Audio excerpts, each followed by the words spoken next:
Welcome to the explainer on redirection and empathy in dementia care. Today we're exploring a deeply emotional, incredibly complex, and fundamentally human topic: how we actually communicate with a loved one who's experiencing memory loss and dementia. If you've ever been in this position, caring for someone whose mind is slipping away, it's a journey filled with profound love, for sure, but also unimaginable frustration. So, we're going to unpack the science, the psychology, and some deeply practical strategies that can honestly transform a daily battleground into a space of peace. All right, let's just dive right into it. Okay, listen to this story from a real caregiver on a Reddit support forum. They said, "Someone broke in, stole my AC, and replaced it with a similar one. I mean, imagine dealing with that level of paranoia." The caregiver pointed out the security cameras, the intact unit on the wall, the pure logic of the whole situation, but it doesn't matter. It literally just ends in a massive argument. And this is the raw, bizarre, and intensely frustrating reality that family caregivers wake up to every single day. And here's another one from that exact same forum. Quote, "The neighbors stole my margarita glasses and replaced them with cheap fakes. It sounds almost comical at first, right? Until you realize that this is a genuine, absolutely terrifying delusion for the person experiencing it. It perfectly illustrates how impossible it is to argue with dementia-driven logic. You can't just point to the glasses on the shelf and be like, look, they're right there, because to the patient, reality has fundamentally shifted." Section 1. The caregiver's reality. So, while these stories of stolen air conditioners and swapped margarita glasses might sound incredibly unique, they actually represent a massive shared societal struggle. It's kind of like a silent epidemic happening behind closed doors in millions of homes. And that brings us to this absolutely staggering number: 9 million. Yep, there are an estimated 9 million informal family caregivers in the U.S. alone. We're talking about spouses, sons, daughters, all stepping up to care for the 5.3 million Americans currently living with Alzheimer's and other forms of dementia. This is a huge workforce operating completely out of love and necessity, but often with zero professional training. And man, that lack of support comes at a terrifying cost. Data from the NoopSeek Key text on geriatric psychiatry brilliantly illustrates the physical and mental toll of this work. We're looking at a 30% rate of major depressive disorder among dementia caregivers, which is, wildly higher than the general adult population. We see compromised immune systems, spiked blood pressure, and disrupted stress hormones, specifically the HPA axis. Spousal caregivers are especially vulnerable here. The stress process model shows us that when the demands of caregiving exceed a person's resources, their physical and psychological health simply breaks down. And this is exactly why this explainer is so critical. We absolutely have to help these caregivers survive. Section 2. Why logic fails. So, when a loved one starts making false accusations or living in the past, our natural, deeply ingrained instinct is to correct them, right? We want to bring them back to our reality.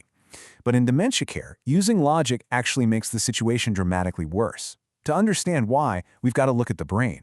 According to behavioral health experts at GuideStar Eldercare, 95% of individuals diagnosed with dementia have zero formal history of serious mental illness. Wait, let me repeat that, 95%. Yet, because of the neurological impairment just destroying their brain tissue, almost all of them will eventually exhibit psychiatric symptoms like anxiety, agitation, and psychosis. Their brain is physically incapable of processing your logic. So when you argue with them, you aren't arguing with your stubborn parent. You're arguing with a degenerative neurological disease. So the absolutely crucial takeaway here is understanding this shift in the clinical approach. Years ago, the standard was something called reality orientation. If a patient asked for their deceased parents, clinicians thought it was best to, basically force the painful facts to ground them. But we now know that approach is disastrous. It literally just causes distress. Today, we rely on validation therapy, which essentially means supporting their emotional reality. If they feel afraid, you comfort the fear, rather than trying to debunk the delusion that's causing it. Section 3. The DICE approach. Okay, so now that we know logic fails, how exactly should a caregiver react when a sudden behavioral crisis erupts? We need a framework. And thankfully, GuideStar Eldercare provides a fantastic evidence-based behavioral strategy. It's an acronym called DICE. Let's walk through it real quick. First, describe the situation. What is the exact behavior? Second, investigate the triggers. Is the patient in pain? Are they hungry? Or maybe they're overstimulated by a really loud TV. Environmental factors are huge here. Third, create a person-centered plan. Use distraction, maybe pull out a favorite song or a snack. And fourth, evaluate and modify as needed. The golden rule here is to ask yourself, is the patient actually suffering or is there a safety risk? Look, if they think their stuffed animal is a real dog but they are completely happy, there is absolutely no need to intervene. You only use DICE when you need to de-escalate suffering or danger. Section 4. Therapeutic Fibbing. And this brings us to the core, completely counterintuitive solution of this explainer. And it's one that often causes intense ethical hesitation for families, mostly because we're taught from childhood never to lie to the people we love. But we really need to reframe what a lie is in this context. Therapeutic fibbing is defined as entering a person's reality instead of correcting them, purely to protect their comfort and dignity. It's not about deceptive convenience so the caregiver can just have an easier day. Not at all. It's an act of deep compassion designed to reduce a patient's fear, anxiety, and repeated grief. Let's see how this works in a real-world scenario. If a dementia patient is frantically looking for their mother, telling them your mom died 20 years ago forces them to re-experience that profound, devastating loss as if it just happened today.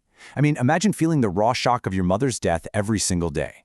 Instead, a therapeutic fibe combined with validation sounds more like, I bet you miss her. Can you tell me about her? Was she a good cook? See what's happening? You're validating the underlying emotion, which is loneliness or a desire for comfort, without forcing a painful reality onto a broken brain. And this scenario highlights a really brilliant concept shared by a caregiver on Reddit, who called it the improv comedy rule of dementia care, yes and. In improv, you never ever deny the reality your scene partner creates, right? You accept it and you build on it. In dementia care, if you deny their reality, you get an argument. If you say yes and, you keep the peace. Here's a perfect, totally practical example of that rule in action. It's 3:30 in the morning. Mom is awake and says, I'm waiting for all the people to come over. Now, you could argue and say, Mom, it's 3 a.m., literally nobody's coming, go to sleep, which will absolutely agitate her. Or you become an improv master and say, okay, I talked to them and they agreed to come tomorrow. Boom, you step into her reality, you solve the imaginary problem, and you successfully redirect the behavior without a fight. It's just incredibly effective. Section 5. Protecting the caregiver. So, while therapeutic fibbing protects the patient's peace of mind, shifting our focus back to the caregiver reveals that utilizing these communication frameworks is ultimately a matter of their own survival. We established earlier the massive health toll caregiving takes, and that's exactly why medical professionals use tools like the Risk Appraisal Measure, or RAM, and the CESD Depression Scale to constantly assess caregiver burnout. We have to evaluate safety needs, like, getting the car keys away from a dangerous driver. But we also have to assess the caregiver's emotional well-being and their cultural support networks. Caregivers must prioritize these domains, because if the caregiver breaks down, the entire care system collapses. Using techniques like therapeutic fibbing isn't just a nice thing to do for the patient, it lowers the daily friction that causes caregiver burnout in the first place. So if you ever feel that little ethical pang of guilt when bending the truth with your mom or dad, keep this guiding question front and center. Does this response bring my loved one comfort, dignity, and calm? If the answer is yes, then you are making the right choice. You're choosing compassion over strict, cold honesty.